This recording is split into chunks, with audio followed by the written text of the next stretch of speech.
Hello friends, मित्रांनो, याच्या आधीचा आमचा जो टॉपिक चालू आहे the enhancement in food production, strategies for enhancement in food production नावाचा जो टॉपिक चालू आहे याच्यामध्ये आधी आम्ही बघितलं की कशा प्रकारे आम्ही डिसीज रेजिस्टन्स प्लांट्स तयार करून म्हणजे असे क्रॉप्स की ज्याच्यावर रोग पडणार नाही, ऐसी फसल जिसपे बीमारी या पैथोजन या रोग जंतु अटैक नहीं करेगा या करेगा तो बीमारी नहीं कर सकता, ऐसी अगर उसमें रेजिस्टेंस हमने बनाई तो दवाइयों का खर्चा कम होगा। ये तो ऐसी बात हुई कि जैसे हमने इम्यूनिटी अगर डेवलप करी तो हमारा दवाखाने का खर्चा कम होगा। माने अगर हमने रेजिस्टेंस पैदा किया, इम्यूनिटी पैदा की, ताकत पैदा की, अंदरूनी ताकत पैदा करी, तो वैसे भी हमें बीमारियां नहीं होगी। वही बात फसल माने क्रॉप्स के लिए लागू होती है, पिकांसाठी लागू होते। तसं अगदी आम्ही जर पिकांचे दोन मोठे दुश्मन, एक डिसीज और एक पेस्ट। डिसीज माने बीमारी, पेस्ट माने कीड़ी, कीड़ी पेस्ट जो उसको खाते हैं, जंतु बीमार करते हैं, और कीड़ी माने पेस्ट जो होते हैं उस पर अटैक करके उसको खा लेते हैं। दोनों से फसल बर्बाद होती है। अब इस आर्टिकल में हम ये देखने वाले हैं कि हम एखादे क्रॉप को, हमारी फसल को इंसेक्ट पेस्ट्स माने जो कीड़े हैं उससे रेजिस्टेंट कैसे बना सकते हैं। कुछ को हमने रेजिस्टेंट बनाया है, जो टेबल आपके सामने चार्ट है, ये प्लांट्स के नाम है जिनको हमने रेजिस्टेंस बनाया है। लेकिन इसके पहले हम ये देखेंगे कि रेजिस्टिविटी आती कैसे है, ताकि हमको दवाई डाल करके उस कीड़े को मारने की नौबत नहीं आना।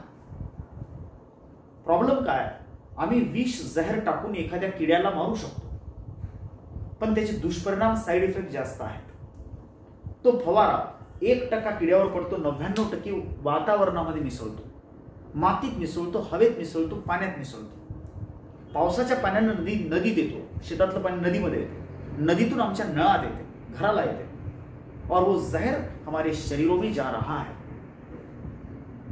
आज जे heart attacks, brain hemorrhage, eye vision problem, muscle problem, fertility problem, cancers, ऐसे हजारों समस्याओं की जड़ हमारे खेतों में जो जहर हम डाल रहे उसमें है। आम्ही किडे मारण्यासाठी टाकतो, पण ते विष आमच्या पिकामध्ये शोषलं जातं, त्या पिकाच्या तेलात बसतो, ऑयल्स में बैठ जाता है, और इस तरह से वो ऑयल हम खा रहे, माने पूरा जो सिस्टम है वो जहरीला बन चुका है।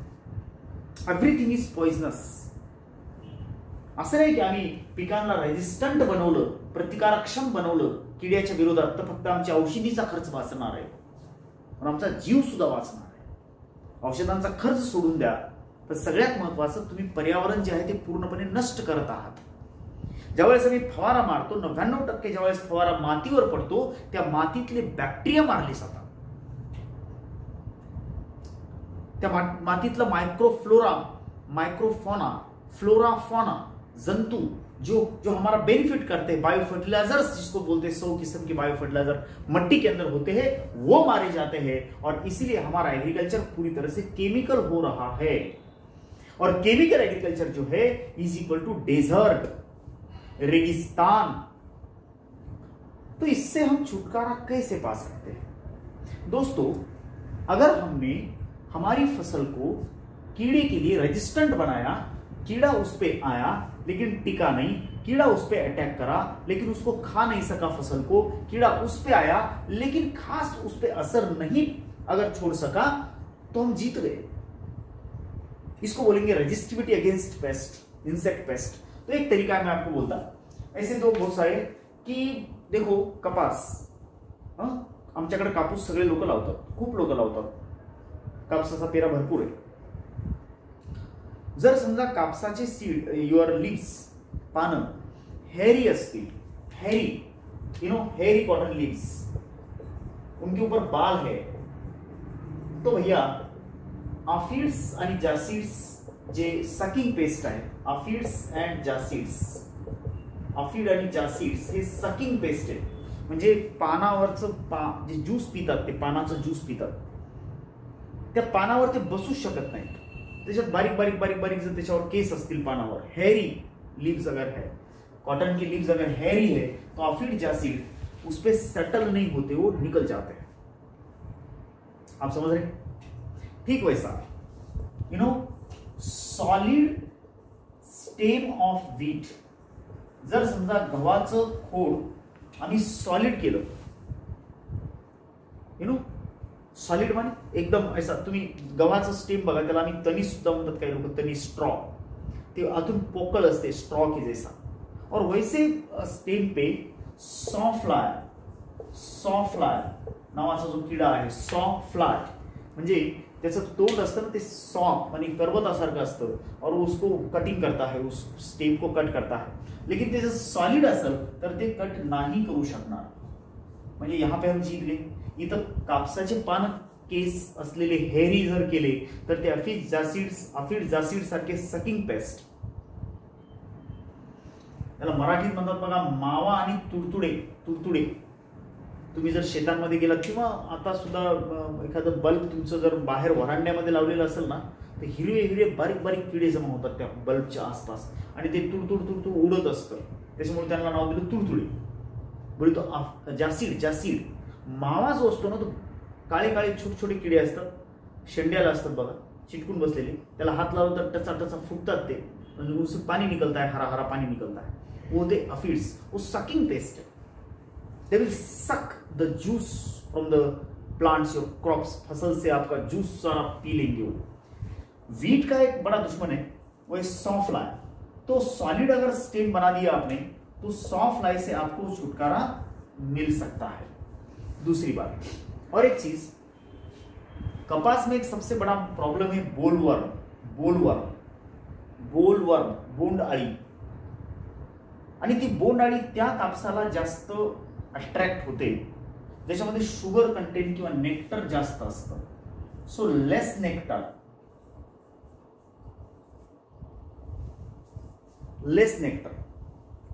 और स्मूथ लीव्स। आता याच्यामध्ये पान एकदम चिकने जर असतील, smooth leaves, less nectar and smooth leaves अगर है तो you can keep the bollworm away from your cotton, resistant to cotton bollworm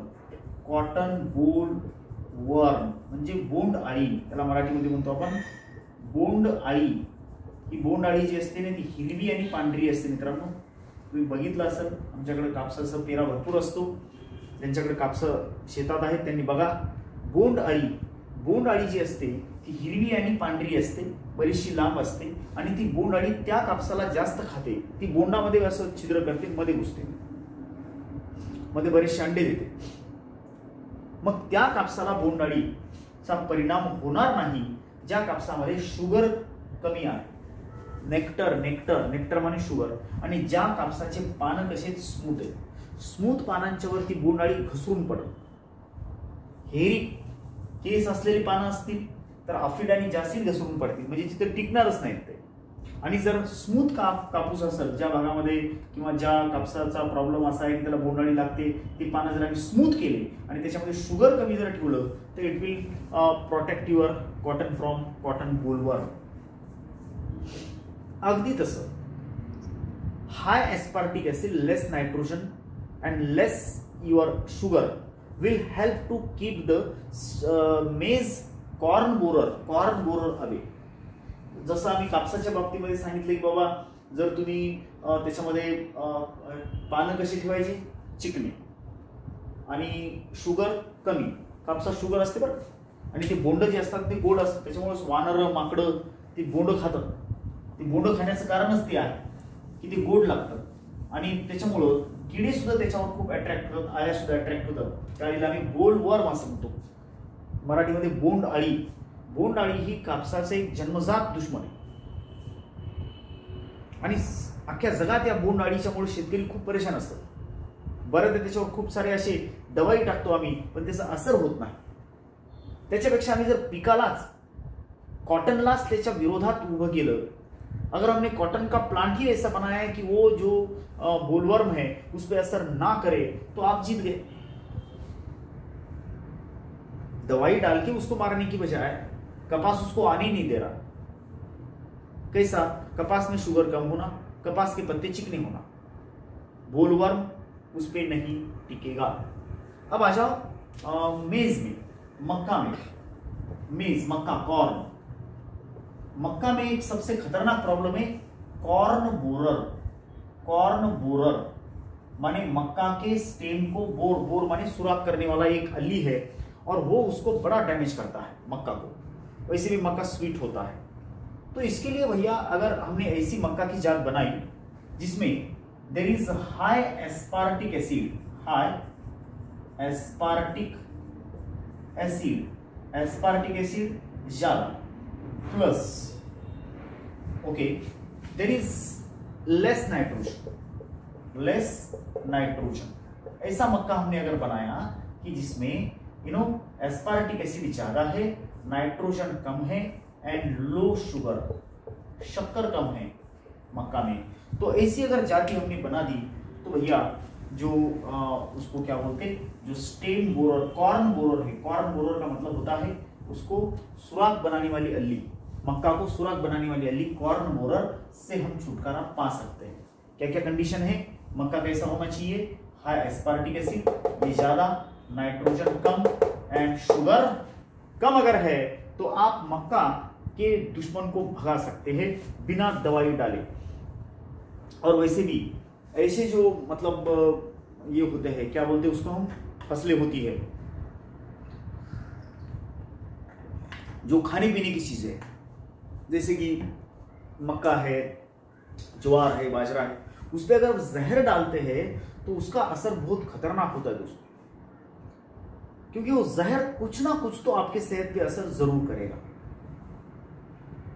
वो जो फूड है उसको एब्जॉर्ब करके अपने पास ले लेता है and that will damage your crops great, बहुत बड़ा डैमेज वो कर सकता है।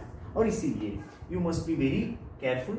सो मक्का को अगर हम कॉर्न बोरर से हमको उससे छुटकारा देना है तो आप उसमें एस्पार्टिक एसिड ज्यादा रखो, नाइट्रोजन कम रखो, शुगर कम रखो, ऐसी वैरायटी बनानी पड़ेगी।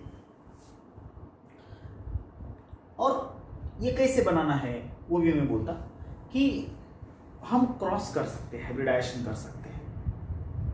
ओके, आत्ता ज्या पिकामध्ये समजा कापसाला आम्हाला तसं करायचंय, कसं करणार तुम्ही? आत्ता जे कापूस जे आहे त्याच्यामध्ये केस असलेली पानं आहेत, ओके, उसके साथ क्रॉस करो, हाइब्रिडाइजेशन करो, तो वो लक्षण अगली पीढ़ी में आएगा। हाँ, अब ये वाले लक्षण जिन मेज में है लेकिन उत्पादन कम है, प्रोडक्शन कम लेकिन एस्पार्टिक एसिड ज्यादा, उसको प्रोडक्शन ज्यादा, एस्पार्टिक एसिड कम, उसके साथ क्रॉस करो, आपको प्रोडक्शन भी मिलेगा, एस्पार्टिक एसिड भी मिलेगा। या फिर कभी कभी उस प्लांट के वाइल्ड वैरायटी के साथ हम उसको जो है ना वाइल्ड रिलेटिव के साथ उसको क्रॉस करते हैं। रेजिस्टेंस अगेंस्ट पेस्ट लाने के लिए उस फसल के वाइल्ड रिलेटिव, देखो हर क्रॉप का एक जंगली रिश्तेदार है।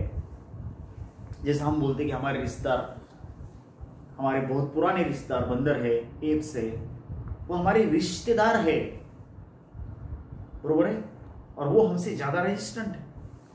उनकी जो रेजिस्टेंस पावर है वो हमसे ज्यादा है। जंगल में रहने वाले जो लोग हैं उनसे शहरी लोगों की रेजिस्टेंस पावर कम है, जंगल के लोगों की रेजिस्टेंस पावर ज्यादा है। वैसे ही जो फसल होती है उसका जंगली रिश्तेदार, उसकी पावर ऑफ रेजिस्टेंस ज्यादा है, वो कीड़ों को, बीमारियों को दूर भगाता है। उनके साथ इसको क्रॉस करो, उनको क्रॉस करो, हाइब्रिडाइज करो, तो उनका गुण जो है वो अगली पीढ़ी में आएगा। उसको मल्टीप्लाई करो तो आपसे वो पेस्ट रेजिस्टेंस भी आप उसमें बना सकते हैं।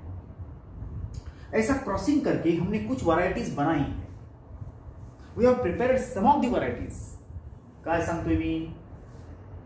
पिकाचा रिमोट एकदम पूर्वज, जंगलातला पूर्वज म्हणजे वाइल्ड रिलेटिव, उसका हर एक फसल का पहले पूर्वज है, और वो पूर्वज आज की फसल से ज्यादा रेजिस्टेंट है। वो कीड़ों को ज्यादा अच्छी तरह से भगाता है, बीमारियों को दूर रखता है। उसके साथ आज की वैरायटी को अगर आप क्रॉस करेंगे, that will bring the resistance inside that crop, उसके अंदर रेजिस्टिविटी आएगी। ऐसा हमने किया और कुछ हमने रेजिस्टेंट वैरायटीज को बनाया। ऐसे कीड़ों के लिए ये वैरायटीज के नाम है और ये फसलों के नाम है। जैसे कि मैं कुछ उदाहरण बोलता, ब्रासिका बोले तो mustard, it is rape seed, mustard, oil seed rape का मतलब मस्टर्ड, मोहरी। मस्टर्ड में एक हमने जाति बनाई पूसा। पूसा जो है वो एक गांव का नाम है दोस्तों, पूसा गांव का नाम है। बिहार में एक गांव है जो Indian agricultural research institute new Delhi के अंडर में उसका वो रिसर्च चलता है। Indian agricultural research institute IARI new Delhi, okay. भारतीय कृषि संशोधन परिषद, ये जो हमारा इंडिया का एग्रीकल्चर का सबसे बड़ा ऑथेंटिक रिसर्च स्टेशन है वो है IARI। उसके अंडर में पूसा, इस गांव में पूसा जो है वो एक शहर का नाम है और वो बिहार में है, और वहां पर रिसर्च चलता है कई फसलों पर। उसमें एक हमने मस्टर्ड की एक जाति बनाई, उसका नाम है पूसा गौरव। ये नीट के लिए, MCQ के लिए बड़ा इंपॉर्टेंट रहता है।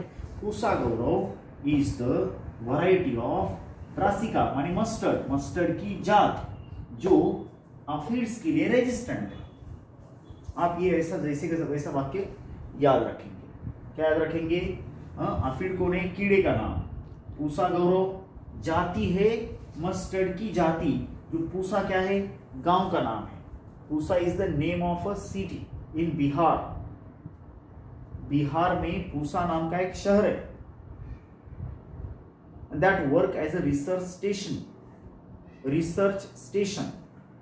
स्टेशन। वो एक संशोधन केंद्र है जो चलता है IARI न्यू दिल्ली के अंडर में, बरोबर। तो Pusa Gaurav it's a variety which is resistant against aphids. Pusa Gaurav is the variety of brassica, माने मस्टर्ड, मोहरी। सरसों की वैरायटी पूसा गौरव किसके लिए रेजिस्टेंट है? एफिड्स। मैंने बताया ना, एफिड्स को बोलते मावा, काळे बारीक किडे असतात। शेंडे कोळे पानं खातात ते, त्यांना हात लावलं तर टचा फुटतं, पाणी निघते हिरवी। वो सकिंग पेस्ट है, बर्बाद कर देती पूरे तुम्हारे फसल को, will damage the total crop. Okay, so this is, you can say that Pusa Gaurav. उसके बाद फ्लैट बीन्स, तुम्हें सोयाबीन सारखं एक शेंग आहे, फ्लैट बीन्स। वो यूरोप में बड़ा चलता है फ्लैट बीन्स, बहुत खाते हो।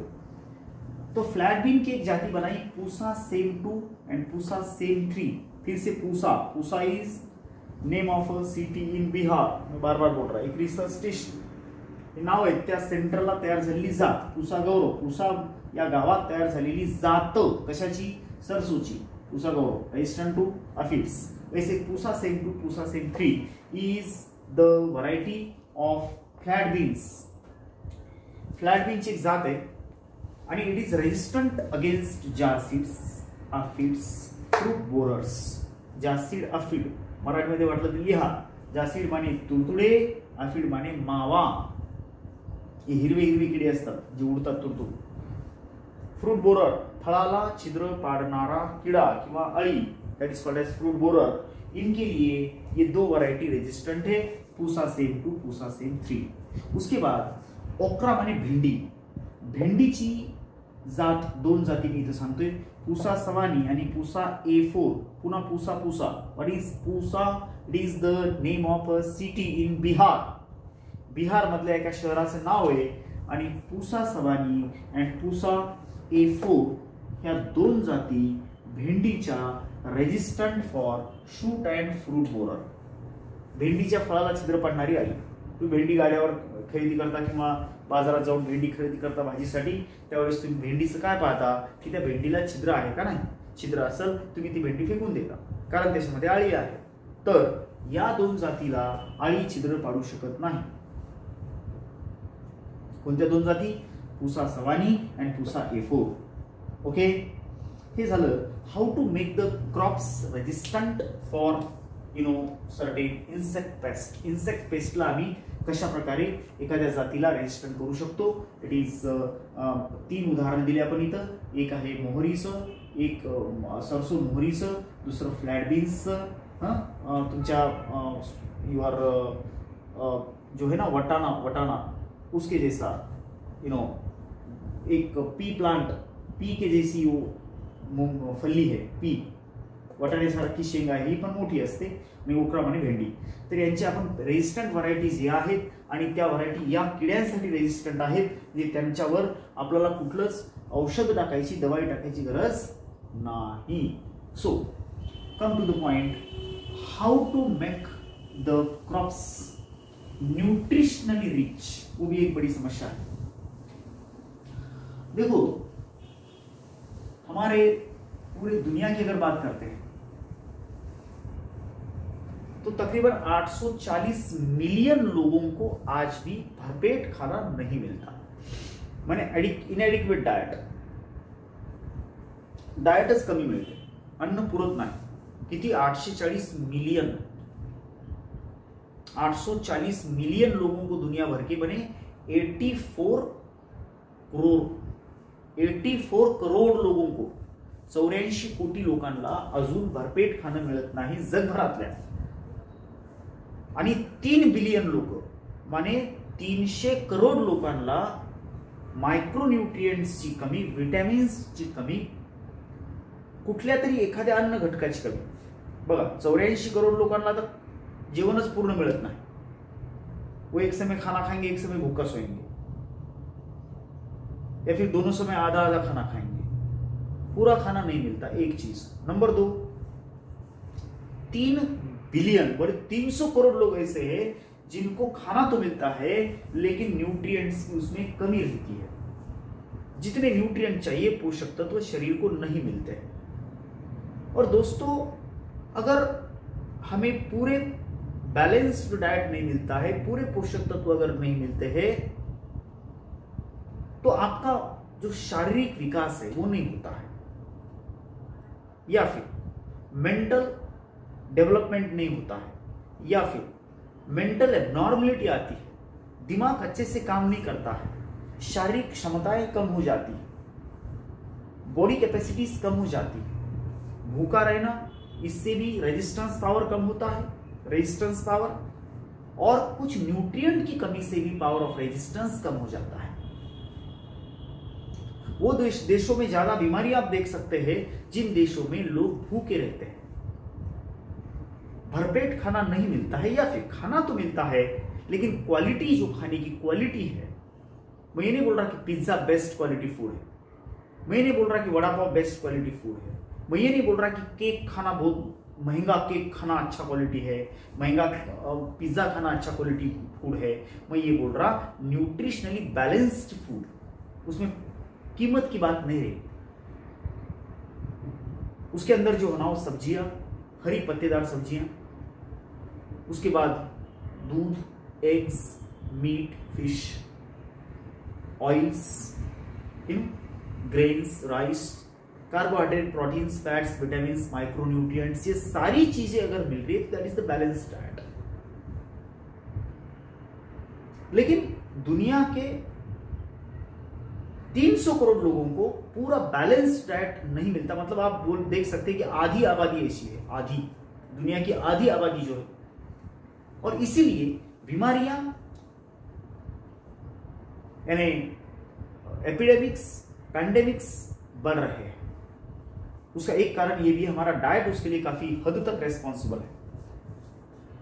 देखो, हम खाना जब प्लेट लेते हैं तो बाहर से खाने की प्लेट में कोई जो है ना, गाजर के टुकड़े, सब्जियां कच्ची खाने के लिए, या फिर ऊपर से घी डालते हैं, ओके, या फिर आप शुगर बीट लेते हैं, बीट बोलते हैं आयरन इससे ज्यादा मिलेगा, या फिर बच्चों को दूध अगर देते हैं हम तो दूध में हॉर्लिक्स डालते हैं, बॉर्नविटा, हॉर्लिक्स, बूस्ट जो भी है वो हम डालते हैं. ये क्या कर रहे हैं आप? ये जो भी कर रहे हैं वो फोर्टिफिकेशन है, मतलब उस दूध की न्यूट्रिशनल वैल्यू को बढ़ा रहे हैं. आप जब ओके, जो डाळ आहे वरणावर तूप टाकता त्या वरणाची न्यूट्रिशनल व्हॅल्यू वाढवायली, दुधात बॉर्नविटा टाकता, हॉर्लिक्स टाकता, दुधाची व्हाट यू से न्यूट्रिशनल वैल्यू आप बढ़ा रहे, इसी को बोलते हैं फोर्टिफिकेशन। आप प्लेट के अंदर जो भी चीजें ले रहे, गाजर है, मूली है, शुगर बीट है, पालक व्हाट यू से खाने के लिए कच्ची मेथी है, तो क्या कर रहे हैं, उस खाने की जो प्लेट है उसकी न्यूट्रिशनल वैल्यू बढ़ा रहे, साथ में आप फल खा रहे, दूध पी रहे, अंडे खा रहे। ये क्या है, एडिशनल डाएट, चपाती रोटी भाकरी, याच्या व्यतिरिक्त तुम्ही दूध का प्यायले, मग दूध प्यायल्यानंतर यू नो बेटर आपको प्रोटीन्स, कैल्शियम, फॉस्फोरस मिलने वाला है, हे एडिशन झालं। आप एखादा फल खाते हैं तो यू आर वेरी कंफर्म कि मैं फल खाऊंगा तो मुझे क्या मिलने वाला है, minerals, vitamins, you know the चीजें, आयरन, ये चीजें मिलने वाली है, मुझे आयरन मिलेगा, मुझे विटामिन्स मिलेगा, मुझे शुगर मिलेगा, मुझे प्रोटीन्स मिलेगा, मुझे फैट्स मिलेगा। बादाम खाते तो बोले फैट्स मिलेगा, वो दिमाग के लिए अच्छा है। ये खाने के अलावा कर रहे हैं आप वो दूध पी करके दिन भर उस दूध पे गुजारा करते क्या, दूध पिला आता पुन्हा भाकर खायची नाही, दूध पिला आम्ही पोळी खाणार नाही, असं आहे का, नाही, तुम्ही पोळी खाऊन सुद्धा दूध पिता। कई घरों के अंदर दूध शाम को सोते समय बच्चों को दूध देते, उठने के बाद बादाम देते, अंडे देते, फल देते। ये क्या कर रहे हैं आप, ये जो कर रहे वो न्यूट्रिशनल वैल्यू बढ़ा रहे, एडिशनल न्यूट्रिशन दे रहे। लेकिन दोस्तों ये दुनिया की हर फैमिली या हर व्यक्ती नहीं कर सकता। त्याला आपल्याकडे जी रोटी आणि भाकरी आणि चावल आहे त्याच्या व्यतिरिक्त दाल चावल सब्जी रोटी, इसके अलावा सारी चीजें जो न्यूट्रिशनली बेस्ट है, बेस्ट क्वालिटी है, वो एडिशनली उसको मिलेंगी, इसकी गारंटी नहीं है। इट इज नॉट श्योर कि उसको जितना आयरन चाहिए वो सारा का सारा आयरन बिना बोर्नविटा डाले उसके खाने से ही मिलेगा। हर एक को दूध में जो प्रोटीन्स है वो डाइट जो ले रहा उससे उसको प्रोटीन्स मिलेंगे, अंडा खाने की जरूरत नहीं, सारे प्रोटीन खाने से मिलेंगे, इसकी हम एश्योरिटी नहीं दे सकते। और इसीलिए एक संकल्पना आई कि उसका नाम है बायोफोर्टिफिकेशन। बायोफोर्टिफिकेशन इसका मतलब क्या होता है कि जो फसल, जो क्रॉप, जे पीक तुम्ही शेतात लावायले, शेतात उगवायले, त्याच्या अंगामध्येच ते न्यूट्रिएंट्स किंवा प्रोटीन्स किंवा ऑइल्स किंवा विटॅमिन्स टाकून, त्याचे जीन्स टाकून, त्याच्या बॉडीमध्येच त्याचे जे आहेत ते गुणधर्म असतील आणि ते पीक आम्ही काढू, ते पीक आम्ही खाऊ, आम्हाला बाहेरून टाकायची गरजच नाही। फक्त रिसर्चचा तेवढाच खर्च येईल। जेनेटिक इंजिनिअरिंगच्या द्वारे तुम्ही एखादा आयरनवाला जीन कुठला तरी काढून त्या पिकामध्ये टाकला, राईसमध्ये, सध्या आम्ही असे बरेचसे आम्ही क्रॉप्स तयार केलेत जे न्यूट्रिशनली क्वाइट रिच आहेत, they are very rich nutritionally. ते पिकांचं उत्पन्न आम्ही खाल्लं तर आम्हाला प्लेटमध्ये बाकी टाकायची गरज नाही। जसं की ॲटलास 66 नावाची आम्ही गव्हाची जात बनवली, which is rich in proteins. Atlas 66 high protein उसके अंदर है। हमने कुछ मेज बनाए, मक्का बनाई, त्या मक्काच्या मध्येच आम्ही व्हॉट यू से लायसिन आणि ट्रिप्टोफॅन नावाच्या अमिनो एसिड्स चे जीन्स आम्ही इंट्रोड्यूस केले आणि ती मक्का जी आहे is it full of lysine and tryptophan, जे आमच्या बॉडीसाठी फार महत्त्वाचं फिजियोलॉजीमध्ये रोल प्ले करतात। लायसिन और tryptophan amino acids, these are amino acids, name of amino acids. म्हणजे नंतर तुम्हाला काही प्रोटीनसाठी खायची गरज नाही, ती मका खाल्ली तुमच्या बॉडीला प्रोटीन मिळणारच। त्याच्यामध्ये लायसिन, ट्रिप्टोफॅन नावाचे अमिनो एसिड्स आहेत ज्याच्यापासून प्रोटीन बनतील। गहू ॲटलास 66 ही जर जात वापरली त्याच्यात ऑलरेडी खूप सारं प्रोटीन आहे, म्हणजे बाहेरून प्रोटीन टाकायची गरज नाही। त्याच्यानंतर आम्ही एक राईस बनवला, it is golden rice also, iron fortified rice. Fortified म्हणजे ॲडेड, फोर्टिफाईड म्हणजे एनरिच्ड। त्या राईसच्या जेनेटिक्समध्ये आम्ही आयरनवाला जीन फिट केला आणि एक राईस बनवला। That rice actually is 5 times it is with more iron than that of the normal rice. सामान्य राईसपेक्षा त्याच्यामध्ये 5 पटीनं आयरन जास्त आहे। तो राईस आम्ही खाल्ला, गोल्डन राईस म्हणतो आपण त्याला, गोल्डन राईस। त्या राईसमध्ये जे आयरन आहे त्याच्यापासून व्हिटॅमिन ए बनल, आणि आमच्या डोळ्यांच्या समस्या दूर होतील. बरं, याच्यामध्ये तुम्हाला व्हिटॅमिन ए साठी बाकीचं प्रत्येक वेळेस डाएटमध्ये त्याला समाविष्ट करणं शक्य नाही. प्रत्येक वेळेस गाजर मिळणारच असं नाही, प्रत्येक वेळेस तुम्हाला अंडे मिळणारच असं नाही, प्रत्येक वेळेस दूध मिळणारच असं नाही, प्रत्येक वेळेस तुम्हाला शुगर बीट मिळणार असं नाहीये. नाही जरी मिळालं तर नो प्रॉब्लम. या राइस मध्ये ऑलरेडी ते व्हाट यू से आयरन भरपूर है, और चावल भी आप खाएंगे तो आपको काफी सारा जो है आयरन मिलेगा, विटामिन ए की समस्या दूर हो जाएगी. उसके साथ विटामिन ए के लिए हमने कुछ कैरेट बनाए. कैरेट इन द सेंस गाजर, जो जनरल गाजर है उससे ज्यादा विटामिन ए वाले गाजर बनाए. स्पिनैक बनाया, विटामिन ए के लिए स्पिनैक माने पालक बनाया, और पंपकिन माने भोपड़ा कद्दू बनाया जो विटामिन ए देगा. विटामिन सी के लिए हमने जो बिटर गार्ड बनाया, बिटर गार्ड माने कारल, करेला, बथुआ ऐसी सब्जी है, एंड मस्टर्ड माने मोहरी. इनको इनको इनको इनको इस तरह से बनाया कि वो विटामिन सी दे सके. सो इस तरह से हम जो है वो प्रोटीन्स के लिए हमने बीन्स बनाए. पी वटाने के जैसे रहते हो beans.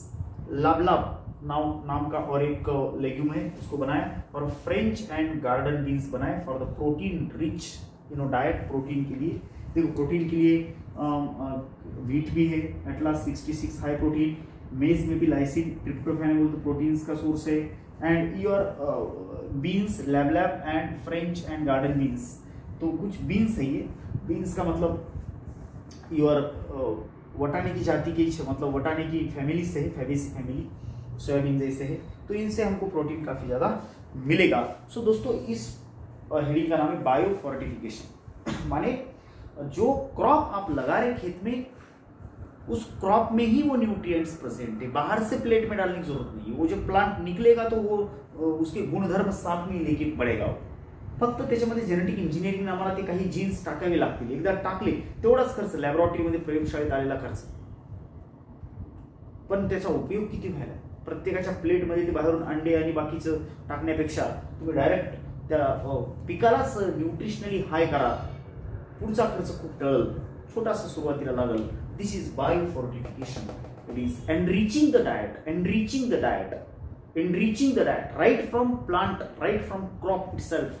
This is the bio fortification. Nutritional value वाढवणे पिकांची, मराठीमध्ये पिकाची पौष्टिकता वाढवणे, जेणेकरून बाहेरून ऍडिशनल डाएट घ्यायची गरज नाही. This called as biofortification. पिकाची पौष्टिकता वाढवणे, पौष्टिक तत्व वाढवणे, न्यूट्रिशनल व्हॅल्यू वाढवणे क्रॉपची, पिकाची. This is the bio fortification. Thank you very much.